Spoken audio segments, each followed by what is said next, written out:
Tiny studio உறவுகளுக்கு வணக்கம். 24/8/2026 திங்கட்கிழமை. இன்றும் பல முக்கிய செய்திகளுடன் உங்களை சந்திப்பதில் மகிழ்ச்சி. முதலில் தலைப்புச் செய்திகள்.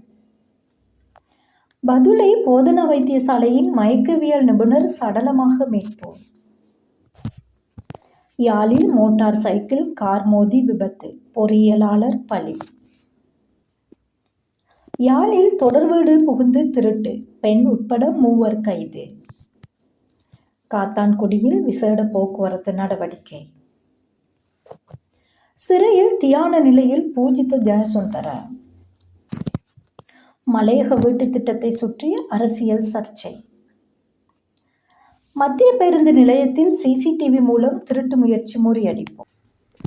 இலங்கையின் கடலுக்கடியில் எண்ணெய் எரிவாயு ஆய்வு, சர்வதேச நிறுவனங்களுக்கு அழைப்பு. இலங்கையின் விமான சரக்கு போக்குவரத்தில் புதிய டிஜிட்டல் புரட்சி. இனி விரிவான செய்திகளை பார்க்கலாம். பதுளை வைத்தியரின் சடலம் மீட்பு. பதுளை போதனா வைத்தியசாலையில் பணியாற்றிய மயக்கவியல் நிபுணர் வைத்தியர் ஒருவர் கடந்த 23ஆம் தேதி காலை கடமையில் இருந்த நிலையில் திடீரென காணாமல் போயிருந்தார். வைத்தியரின் கார் மேகஹவகியுல பகுதியில் உள்ள சிசிடிவி காட்சிகளில் மஹியங்கனை திசையை நோக்கி பயணித்தது பதிவாகியிருந்ததாக தெரிவிக்கப்பட்டது. இதையடுத்து போலீசார் தீவிர தேடுதல் நடவடிக்கைகளை ஆரம்பித்தனர். பதுளை மஹியங்கனை வீதியின் 17ஆம் கட்டை மாப்பா கட்டவேவ பகுதியில் வைத்தியரின் கார் கைவிடப்பட்ட நிலையில் கண்டுபிடிக்கப்பட்டது. இதனைத் தொடர்ந்து போலீசார், குற்றப்புலனாய்வு தடயவியல் அதிகாரிகள் மற்றும் இராணுவத்தினர் இணைந்து தேடுதல் நடவடிக்கைகளை மேற்கொண்டனர். இந்த நிலையில் மஹியங்கன 17ஆம் கட்டை பகுதியில் இருந்து வைத்தியரின் சடலம் மீட்கப்பட்டதாக தகவல்கள் வெளியாகியுள்ளது. எனினும் அவரது மரணத்திற்கு காரணம் தொடர்பில் உறுதியான தகவல் வெளியாகவில்லை. சம்பவம் தொடர்பான மேலதிக விசாரணைகள் இடம்பெற்று வருகின்றன. யாழில் பயங்கர விபத்து, ஒருவர் உயிரிழப்பு. யாழ்ப்பாணம் நல்லூர் குறுக்குத்தெரு சந்திப்பில் கடந்த 22ஆம் தேதி இரவு சுமார் 11:20 மணியளவில் மோட்டார் சைக்கிளும் வெகன் ரக காரொன்றும் மோதி விபத்துக்குள்ளாகியது. இந்த விபத்தில் மோட்டார் சைக்கிளில் பயணித்த கந்தசாமி கோகுலதாஸ் என்ற பொறியியலாளர் உயிரிழந்ததாக தெரிவிக்கப்படுகிறது.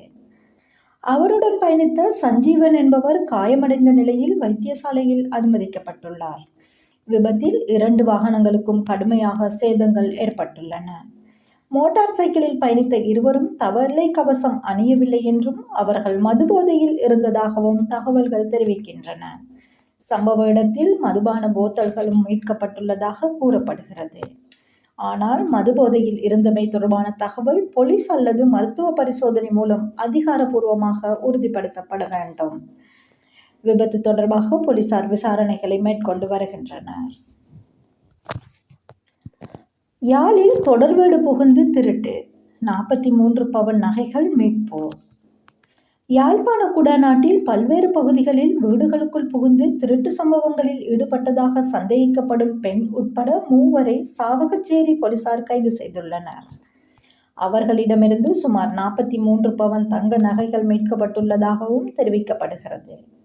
இந்த நகைகளின் பெறுமதி சுமார் 1,75,00,000 ரூபாய் என தகவல்கள் தெரிவிக்கின்றன. சாவகச்சேரியை சேர்ந்த நகைக்கடை உரிமையாளர் ஒருவரின் வீட்டில் இடம்பெற்ற 17 பவன் தங்க நகை திருட்டு தொடர்பான முறைப்பாட்டின் அடிப்படையில் போலீசார் விசாரணைகளை ஆரம்பித்துள்ளனர். விசாரணைகளில் கல்லுண்டாய் பகுதியைச் சேர்ந்த பிரதான சந்தேக நபர் ஒருவர் கைது செய்யப்பட்டதாகவும் அவரிடம் பெறப்பட்ட தகவலின் அடிப்படையில் கோப்பாய் மற்றும் ஊர்காவற்துறை பகுதிகளைச் சேர்ந்த மேலும் 2 கைது செய்யப்பட்டதாகவும் கூறப்படுகிறது. ஊர்காவற்துறை பகுதியில் உள்ள வங்கி ஒன்றில் அடகு வைக்கப்பட்டிருந்த 43 பவுன் தங்க நகைகளும் மீட்கப்பட்டதாக தெரிவிக்கப்படுகிறது. கைது செய்யப்பட்ட சந்தேக நபர்களை செப்டம்பர் 4ஆம் தேதி வரை விளக்கமறியலில் வைக்க சாவகச்சேரி நீதிமன்றம் உத்தரவிட்டுள்ளதாக தகவல்கள் வெளியாகியுள்ளன. காத்தான்குடியில் விசேட போக்குவரத்து நடவடிக்கை. காத்தான்குடி போலீஸ் பிரிவை உள்ளடக்கிய விசேட போக்குவரத்து நடவடிக்கை கடந்த 21ஆம் தேதி வெள்ளிக்கிழமை மாலை 7 மணி முதல் நள்ளிரவு வரை முன்னெடுக்கப்பட்டது.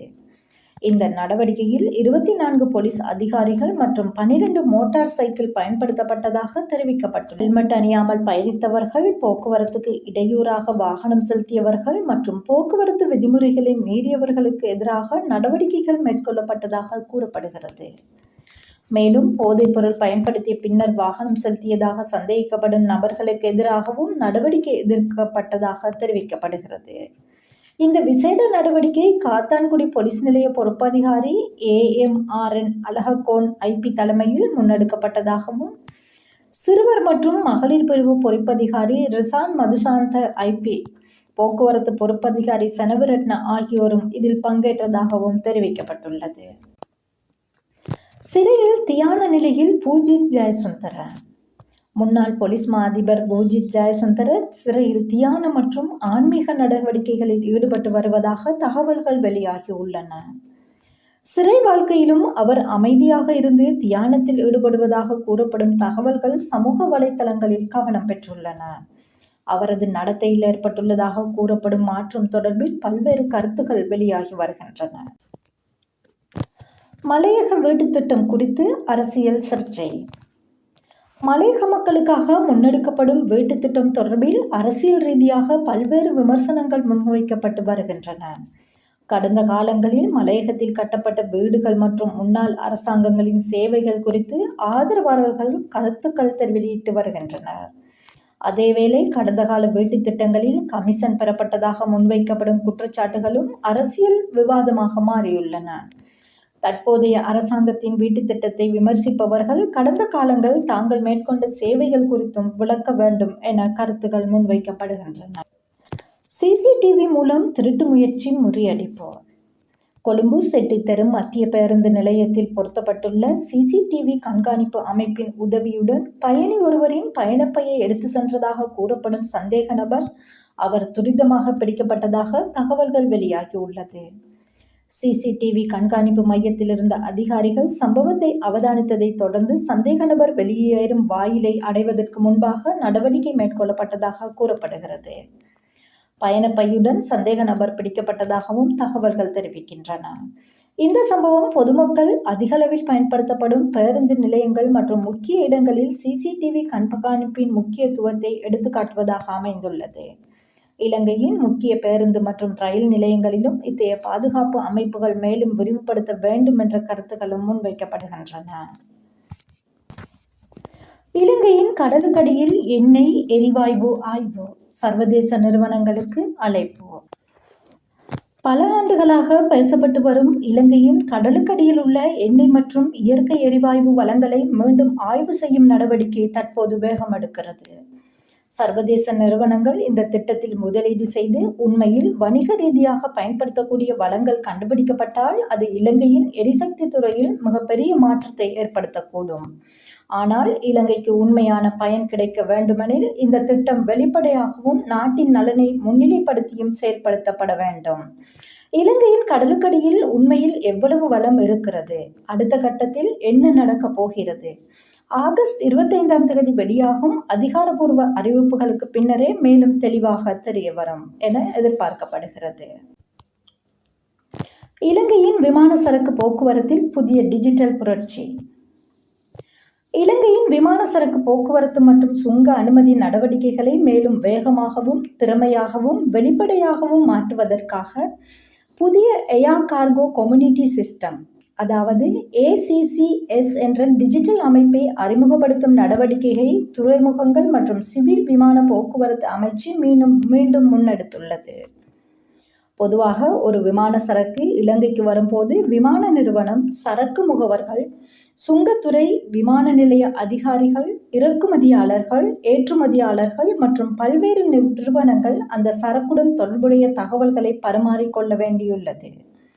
இந்த நடவடிக்கைகளில் பல்வேறு ஆவணங்கள், அனுமதிகள் மற்றும் தகவல் பரிமாற்றங்கள் தேவைப்படுவதால் சில சந்தர்ப்பங்களில் தாமதங்களும் காகித பணிகளும் ஏற்படுகின்றன. புதிய ACCS அமைப்பின் முக்கிய நோக்கம் இந்த பல்வேறு தரப்பினரையும் ஒன்றிணைத்து தேவையான தகவல்களை ஒரே டிஜிட்டல் சூழலில் பரிமாறிக்கொள்ளும் வசதியை உருவாக்குவதாகும்.